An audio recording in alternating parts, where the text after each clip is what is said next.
Mas eu queria trazer aqui uma mensagem que tem o objetivo de nos incentivar, nos inspirar, nos empurrar em direção àqueles que precisam receber a mensagem da salvação, as boas novas que estão depositadas nas nossas vidas. O tema do meu pensamento é: um novo destino está nas suas mãos. Um novo destino está nas suas mãos. Primeira coisa que nós precisamos entender, amados, é que existem somente 2 tipos de pessoas no mundo. Apenas 2 tipos de gente no mundo: salvos e condenados. Existem apenas salvos e condenados. Das pessoas que você conhece, que você tem relacionamento, você se relaciona com pessoas que são salvas em Cristo Jesus ou ainda estão vivendo em condenação. Eu e você precisamos ter esta consciência. Eu e você, quem quer que nós nos relacionemos, encontremos, conversemos, aonde a gente for, você vai no posto de gasolina, o frentista que te atende, ou ele é salvo ou ele ainda vive em condenação. A pessoa lá da padaria que vende aquele pãozinho quentinho, para você, ou ela já foi salva em Cristo Jesus, ou ela ainda vive em condenação.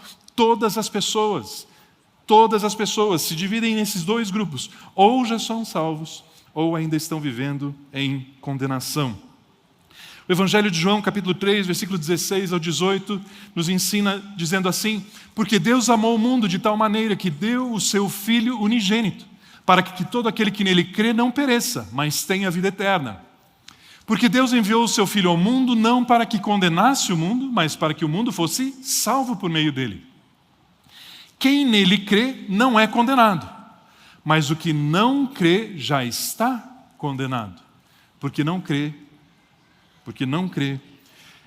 no nome do unigênito de Deus. Versículo 18, então, diz assim: aquele que crê não é condenado, é salvo, eu e você. Mas aquele que não crê já está condenado. Não é que será condenado, está vivendo uma vida debaixo de condenação. Existem salvos e aqueles que estão ainda em condenação.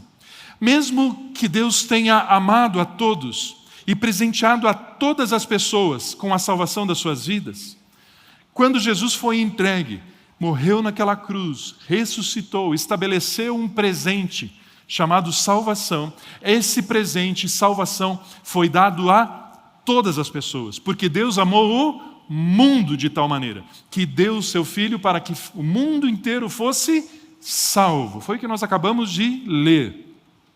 Mesmo assim, nem todas as pessoas receberam este presente e estão caminhando para um destino chamado condenação.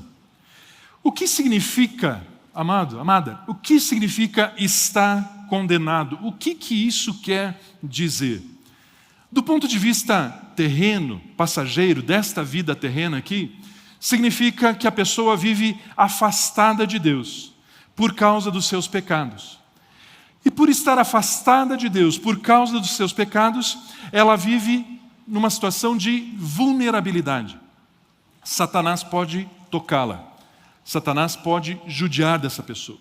Tantas pessoas estão sofrendo aqui e hoje porque ainda não conheceram a Jesus e têm uma vida terrena desgraçada, de aflição, de dor, de choro, porque Satanás tem tocado.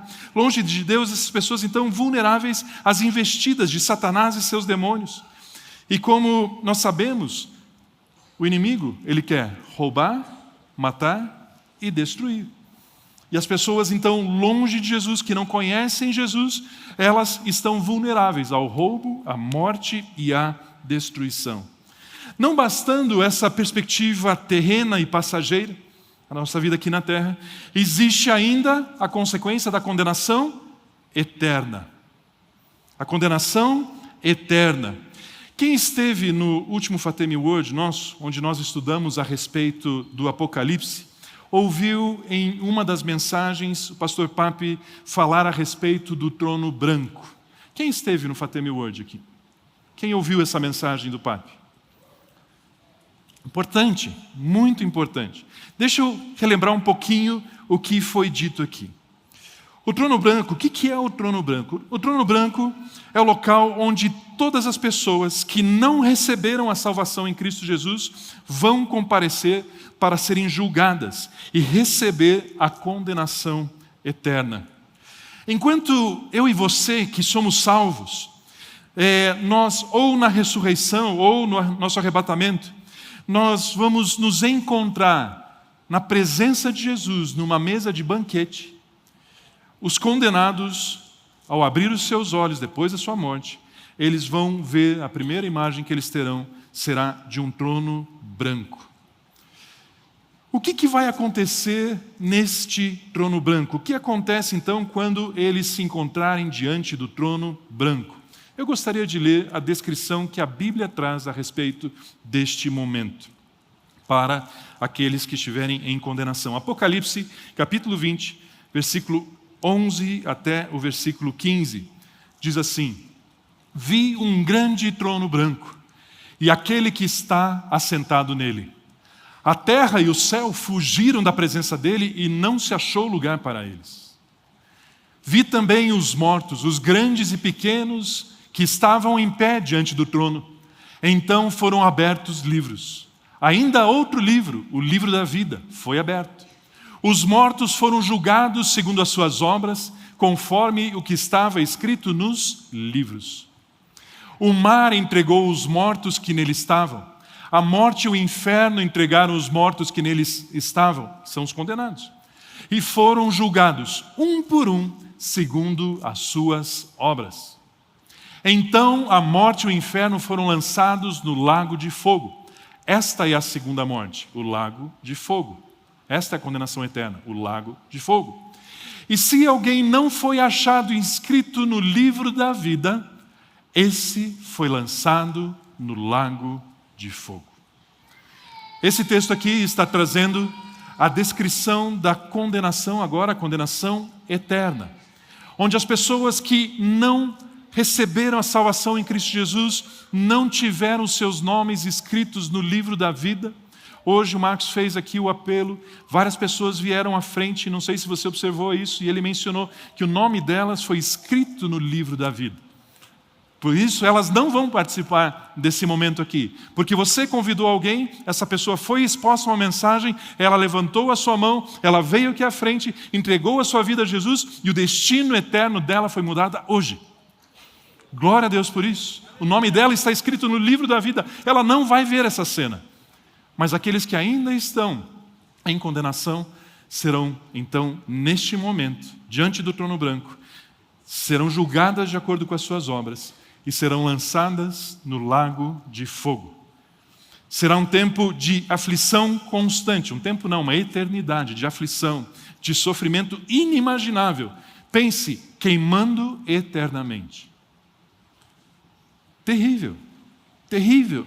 A consequência da condenação, uma vida terrena desgraçada e uma eternidade de aflição, de angústia, sem que a gente nem consegue imaginar, e eterna.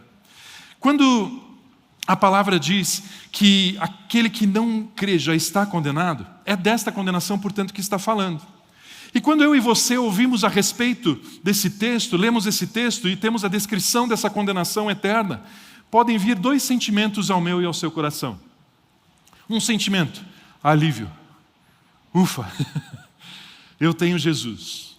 O meu nome está escrito no livro da vida. Eu não vou passar por isso. Glória a Deus. Jesus, obrigado pela salvação da minha vida. Ufa, um alívio. Mas existe um segundo sentimento que pode e deve passar no meu coração e no seu coração. Qual? Compaixão. Compaixão. Porque existem pessoas que estão indo para esse destino. E eu e você temos a mensagem que pode dar um novo destino. Pode mudar o destino eterno destas pessoas. Continuando aqui, entre essas pessoas então que estão vivendo em condenação, nós podemos dividir essas pessoas em dois tipos de pessoas. Ou são aquelas que rejeitaram o presente da salvação dado por Deus, ou aqueles que nem sabem que receberam tal presente.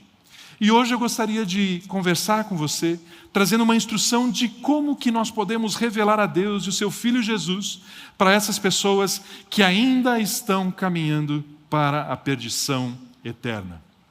E em primeiro lugar, então, eu gostaria de, com você, refletir a respeito daqueles que não sabem que receberam um presente de Deus chamado salvação. Por incrível que pareça, por incrível que possa parecer para mim e para você, existem ainda muitas pessoas que não sabem que Jesus é um presente. Muitas pessoas não têm a consciência de que Jesus é um presente dado por Deus. Muitas pessoas não entendem isso. Ou porque nunca ouviram falar de Jesus, o que na nossa cultura parece algo improvável, mas estudos dizem que 1/3 da população mundial nunca ouviu falar a respeito de Jesus. Já imaginou isso? Para nós parece tão fora da realidade, mas estudos dizem que ainda 1/3 da população mundial não ouviu falar a respeito de quem é Jesus. Talvez você encontre em um ou outro momento alguém que nunca tenha ouvido falar a respeito de Jesus. Possivelmente, se você for evangelizar crianças, você tem mais chance de encontrar esse tipo de pessoas, que ainda não ouviram falar a respeito de quem é Jesus. Ou então, outras pessoas acham que Jesus é um prêmio. Jesus é uma recompensa que deve ser conquistada. E por mais que essas pessoas tentem, elas nunca conseguem atingir o padrão que as tornem merecedoras de receber o prêmio chamado Jesus, o prêmio da salvação. Elas têm uma compreensão incorreta e não sabem que Jesus foi dado como um presente, que é acessado simplesmente por meio da fé. Não é por obras. A salvação, receber a Cristo Jesus é um presente, mas as pessoas aprenderam que não, que elas têm que fazer, que elas têm que realizar, que elas têm que se esforçar, elas têm que ter um bom comportamento para serem aceitas por Deus. E essas pessoas então têm dificuldade de receber Jesus como presente, se sentem indignas para isso. Esse é um perfil de pessoas que ainda não receberam Jesus porque nem sabiam que Jesus é um presente, ou por não conhecê-lo, ou por não entender que Jesus foi dado de graça. O segundo tipo de pessoas, como eu comentei, são aquelas que rejeitaram o presente. E Jesus fala a respeito destas pessoas. Nós encontramos um texto que está lá em Mateus, capítulo 10, versículo 33, que diz assim: Mas aquele que me negar diante das pessoas, eu também o negarei diante de meu Pai, que está nos céus. Jesus fala que aquele que negar, aquele que não quiser, aquele que não aceitar, esse também ele será rejeitado, esse não será aceito. A consequência para essa pessoa, portanto, é a condenação. Quem são essas pessoas que negam o presente? Negam Jesus? Essas pessoas são aquelas pessoas que são influenciadas por Satanás e seus demônios e foram cegadas. E por não conseguirem enxergar, rejeitam a Jesus.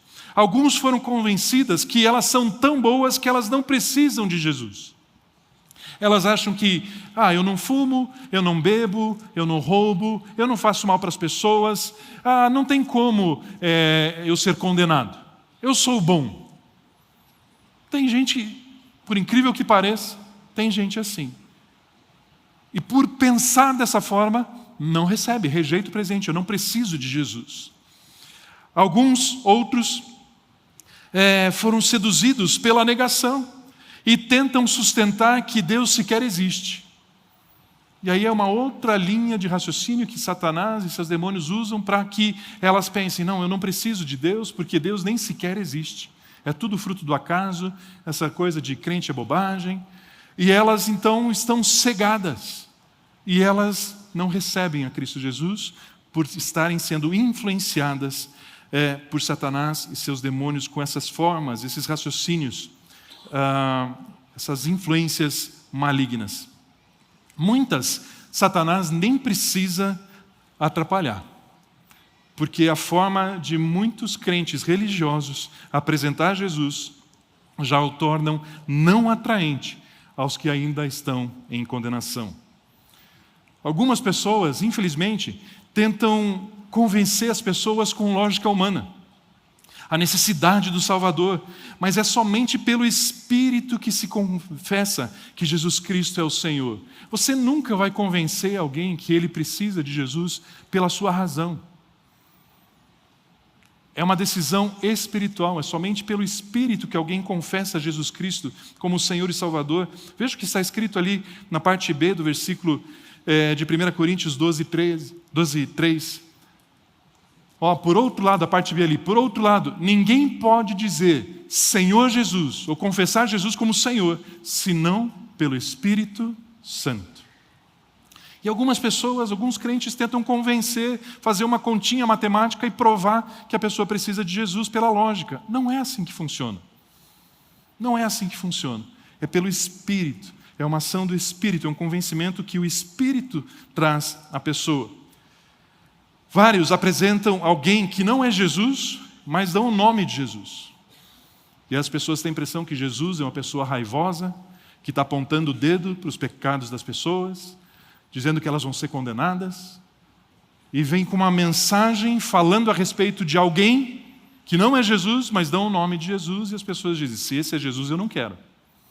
Se Jesus é assim, não, obrigado. Né? Conversando às vezes com o pastor Evandro, que faz evangelização carcerária, ele fala das abordagens que algumas outras igrejas fazem, e é assim, vocês são pecadores, vocês estão aqui porque vocês não prestam. E vocês têm que se arrepender mesmo, porque ele vai pesar a mão sobre vocês. Né? Eles não precisam ter mais consciência de culpa. Eles precisam conhecer o amor de Deus revelado em Cristo Jesus para as suas vidas. Né? Mas muitos crentes, o diabo nem precisa que alguém influencie as pessoas, porque às vezes alguns crentes religiosos já apresentam Jesus de uma forma que tira, né, a essência de fato de quem é Jesus. Alguns rejeitam Jesus porque Jesus foi apresentado, então, de uma forma inadequada, seja através de uma lógica religiosa ou seja através de ameaças. E talvez você pense, mas Tom, você acabou de falar você acabou de nos explicar o que vai acontecer aos condenados.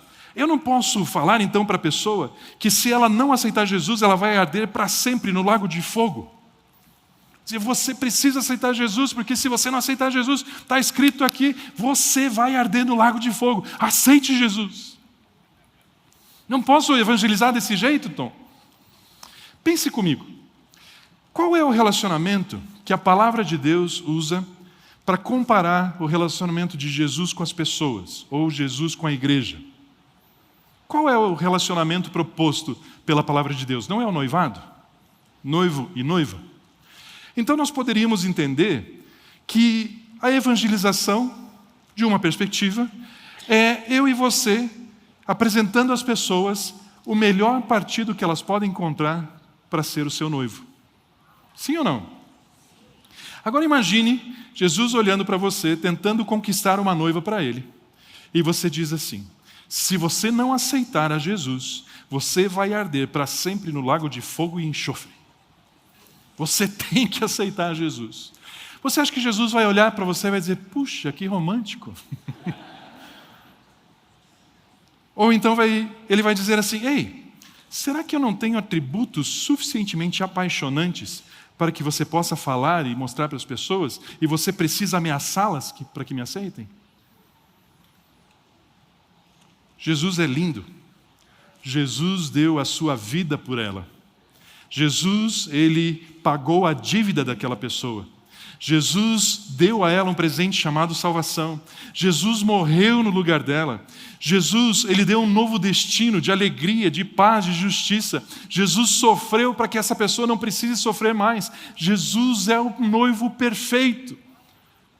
E nós não precisamos ameaçar as pessoas dizendo, se você não aceitar Jesus, você vai arder no lago de fogo. Nós podemos apresentar o amor de Deus, a maior declaração do amor do Pai Celestial, dado pela vida de cada um, Jesus Cristo. Jesus Cristo. Meu terceiro ponto é, nosso título, um novo destino está nas suas mãos. Marcos 16, versículo 15 e 16 diz assim: e disse-lhes: vão por todo o mundo e preguem o evangelho a toda a criatura.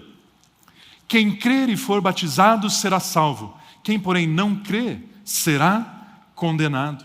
Esse texto nos mostra que aquele que crer no evangelho pregado por mim e por você será salvo.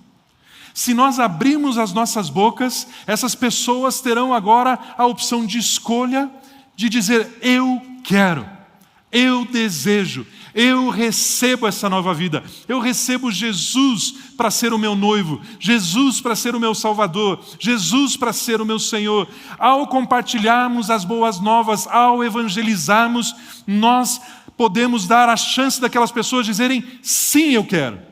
Sim, eu desejo. Sim, eu começo uma nova vida. Mas, e se elas não ouvirem? E se o evangelho não for pregado? E se as boas novas não forem levadas até essas pessoas? Romanos 10, 14 diz assim: como, porém, invocarão aquele em quem não creram? Ou como crerão naquele de quem nada ouviram? E como ouvirão, se não há quem pregue? Entende aonde eu estou querendo te levar? Eu e você, querido, eu e você, querida, nós temos nas nossas mãos, melhor falando, nós temos na nossa boca, a mensagem que muda destinos. A mensagem que gera, transforma os destinos eternos das pessoas. Quando na sexta-feira nós reunimos no final aqui e fiz essa proposta, falei: queridos, vamos para as ruas, vamos evangelizar, vamos falar do amor de Jesus. E agora nós temos relatos então que mais de 100 pessoas entregaram as suas vidas a Jesus nesse dia, nesse simples momento, nessa simples decisão de final de culto de dizer: vamos fazer isso? Mais de 100 pessoas tiveram seus destinos eternos transformados. Não mais condenação, não mais vida longe de Deus, mas agora Jesus Cristo habita no coração delas. Agora elas vão ter relacionamento com Cristo, relacionamento com um Pai Celestial e uma nova vida na terra e um novo destino eterno, porque uma senhora que nunca teve o tempo, ou nunca separou um momento para isso, como a Carla compartilhou com a gente agora há pouco, e foi, de repente Deus usou a vida dela para compartilhar uma mensagem que mudou a vida de 3 pessoas no posto, mudou mais a vida do outro rapaz debaixo da marquise. E se perguntar para as pessoas que estiveram, aí na sexta-feira você vai ouvir histórias. Hoje de manhã houve outro testemunho de uma outra pessoa, foram na rodoviária e lá encontraram mais várias pessoas que também entregaram suas vidas para Jesus, né? Outros foram no terminal aqui de ônibus, encontraram pessoas e também entregaram sua vida para Jesus. Outros na rua, outros no MEC, enfim, onde foram? Pessoas tiveram seus destinos transformados porque houve uma decisão dos amados que estavam aqui. Da mesma forma, eu e você temos que ter consciência se existem salvos e aqueles que ainda estão na condenação. E em mim está a resposta que vai transformar o destino eterno dessas pessoas. Não é justo a gente se calar. Não é justo a gente reter a mudança de vida, da vida eterna, do destino eterno dessas pessoas.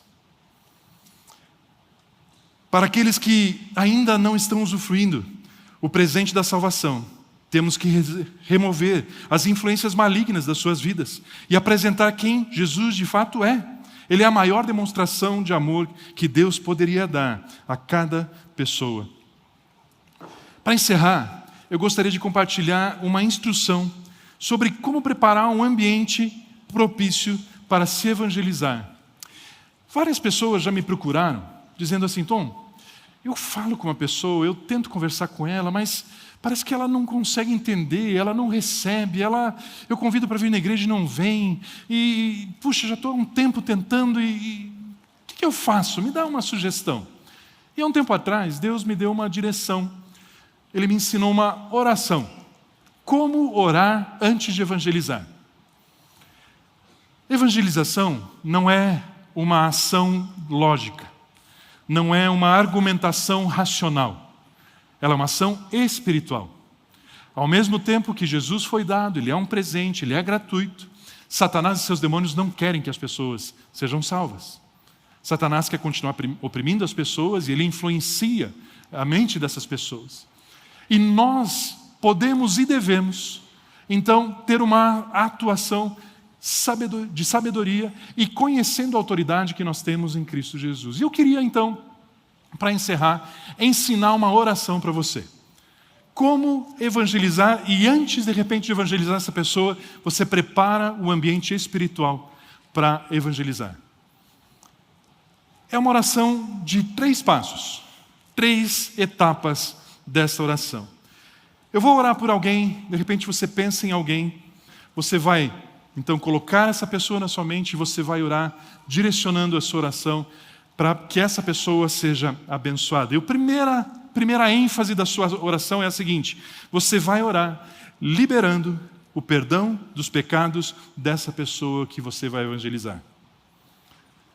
Como assim, Tom? Liberando o perdão dos pecados dela. Isso, você vai orar assim: Deus, na autoridade do nome de Jesus, como o Senhor me fez filho do Senhor, Deus Pai, sou irmão de Cristo Jesus, na autoridade que eu tenho, eu quero usar minha boca aqui para declarar que os pecados dela estão perdoados.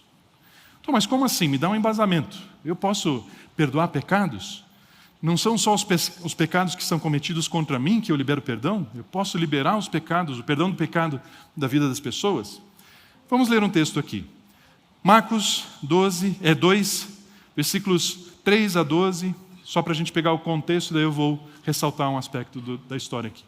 Trouxeram-lhe, então, um paralítico carregado por 4 homens. E não podendo aproximar-se de Jesus por causa da multidão, removeram o telhado no ponto correspondente ao lugar onde Jesus se encontrava. E pela abertura desceram o leito em que estava o paralítico deitado. Vendo-lhes a fé, Jesus disse ao paralítico: Filho, os seus pecados estão perdoados. Alguns escribas estavam sentados ali e pensavam em seu coração: como ele se atreve a falar assim? Isso é blasfêmia. Quem pode perdoar pecados a não ser um, que é Deus? E Jesus, percebendo imediatamente em seu espírito que eles assim pensavam, disse-lhes: por que vocês estão pensando essas coisas em seu coração? O que é mais fácil dizer ao paralítico: os seus pecados estão perdoados, ou dizer: levante-se, tome o seu leito e ande? Mas isto é para que vocês saibam que o Filho do Homem tem autoridade sobre a terra para perdoar pecados. E disse ao paralítico: eu digo a você, levante-se, pegue o seu leito e vá para casa.